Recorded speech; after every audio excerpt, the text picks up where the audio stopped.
കേരളത്തിൽ ഒരു STP അല്ലെങ്കിൽ ETP ഇൻസ്റ്റാൾ ചെയ്യുന്നതിന് ഏറ്റവും ബുദ്ധിമുട്ടായ 4 ഘടകങ്ങളുണ്ട്. ഉയർന്ന ജനസാന്ദ്രത, STP സ്ഥാപിക്കാൻ ആവശ്യമുള്ള സ്ഥല ലഭ്യത, ഉയർന്ന ഭൂഗർഭജല പരിധി, അതായത് water level, high water level, നമുക്ക് സ്ഥിരമായി കിട്ടുന്ന മഴ, ഇങ്ങനത്തെ കുറേ കാര്യങ്ങളാണ് നമ്മൾക്ക് ഏറ്റവും ബുദ്ധിമുട്ടായി വരാറ്. ഇതിനെല്ലാം ഉത്തരമായിട്ടുള്ള ഒരു പ്രോജക്റ്റാണ് ഞങ്ങളുടെ ചാവക്കാട് മുനിസിപ്പാലിറ്റിയിലെ ബസ് സ്റ്റാൻഡിൻ്റെ ഉള്ളിലെ ടേക്ക് എ ബ്രേക്കിൽ കൊടുത്ത പാക്കേജഡ് STP പ്രോജക്റ്റ്.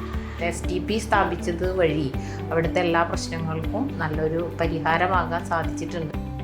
ചാവക്കാട് നഗരസഭയിലെ ദീർഘനാളത്തെ ഒരു പ്രശ്നമായിരുന്നു ടേക്ക് എ ബ്രേക്ക്, അതുപോലെ തന്നെ ഷീസ്റ്റേ, നഗരസഭ ഓഫീസ്, അതുപോലെ തന്നെ ചാവക്കാട് താലൂക്ക് ആശുപത്രി, ഇവിടങ്ങളിലെ മാലിന്യ സംസ്കരണവുമായി ബന്ധപ്പെട്ട വിഷയം. ഈ വിഷയം പരിഹരിക്കുന്നതിന് വേണ്ടി ഹെക്സ് എന്ന സ്ഥാപനവുമായി ഞങ്ങൾ കോൺടാക്റ്റ് ചെയ്യുകയും കോട്ടയ്ക്കൽ പോയി അതിൻ്റെ പ്രവർത്തനങ്ങളെ സംബന്ധിച്ച് വളരെ വിശദമായി പഠിക്കുകയും അതിൻ്റെ അടിസ്ഥാനത്തിൽ ചാവക്കാട് ബസ് സ്റ്റാൻഡിന് സമീപമുള്ള ടേക്ക് എ ബ്രേക്കിൽ STP സ്ഥാപിക്കുകയും ചെയ്തു. STP സ്ഥാപിച്ചതിന് ശേഷം 1 വർഷക്കാലമായി നമുക്ക് യാതൊരു ബുദ്ധിമുട്ടുമില്ലാതെ സീവേജ് ട്രീറ്റ്മെൻറ്റ് സംവിധാനം ഏറ്റവും നല്ല രീതിയിൽ നടപ്പിലാക്കാൻ സാധിക്കുന്നുണ്ട്. ചാവക്കാട് ബസ് സ്റ്റാൻഡ് ഒരുപാട് പബ്ലിക്കുകൾ വന്നു പോകുന്ന സ്ഥലമാണ്. അതുപോലെ തന്നെ അവിടെ ഒരു ടാക്സി സ്റ്റാൻഡ് ഉണ്ട്. രൂക്ഷമായ ഗന്ധം വന്നിരുന്ന ബസ് സ്റ്റാൻഡ് ഇപ്പോൾ വളരെ ക്ലീനായി, ഓർഡർലെസ് ആയി. അതുപോലെ തന്നെ ഇപ്പോൾ 16 ലക്ഷം ലിറ്ററോളം ട്രീറ്റ് ചെയ്ത് കഴിഞ്ഞ 1 വർഷത്തിനുള്ളിൽ. വളരെ എക്കോ ഫ്രണ്ട്ലി ആണ്. ഭയങ്കര ഒരു ആവിങ്ങനായിട്ട് ഞങ്ങൾ എന്നും പരാതിയൊക്കെ ആയിരുന്നു. ഇപ്പോൾ ആ പ്രശ്നമൊന്നുമില്ല, ഇപ്പോൾ ഒക്കെ തീർന്നു.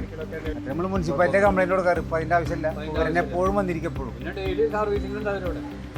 മണ്ണിൻ്റെ അടിയിൽ കൂടെ ആയിരുന്നു പോയിരുന്നത്. അപ്പോൾ അതിൽ നിന്നും വ്യത്യസ്തമായി ഇപ്പോൾ കുഴപ്പമില്ല എന്നാണ് ഞങ്ങൾക്ക് തോന്നുന്നത്.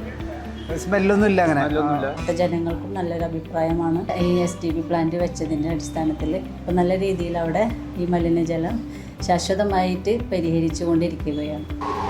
ഈ ഒരു പ്ലാന്റിൻ്റെ വിജയം ഞങ്ങൾക്ക് വലിയ ഊർജ്ജമാണ് തന്നത്. ഈ പ്ലാന്റിനെ മാതൃകയാക്കി കേരളത്തിലെ പല മുനിസിപ്പാലിറ്റികളിലും ഇപ്പോൾ ഞങ്ങൾ ബസ് സ്റ്റാൻഡുകളിലും മറ്റ് പബ്ലിക് പ്ലേസസിലും, അതായത് വളരെ ജനനിബിഡമായ ഏരിയകളിലും അതേമാതിരി റെസിഡൻഷ്യൽ ഏരിയകളിലും ഞങ്ങളുടെ പാക്കേജ് STPകൾ സ്ഥാപിച്ചു കൊണ്ടിരിക്കുകയാണ്. അപ്പോൾ ഏതായാലും ഈ ഒരു പ്ലാന്റിൻ്റെ കഴിഞ്ഞ 1 വർഷത്തെ വിജയകരമായ പ്രവർത്തനം ഞങ്ങൾക്ക് വലിയ പ്രചോദനവും വലിയ സമാധാനവും സന്തോഷവുമാണ് നൽകിയത്.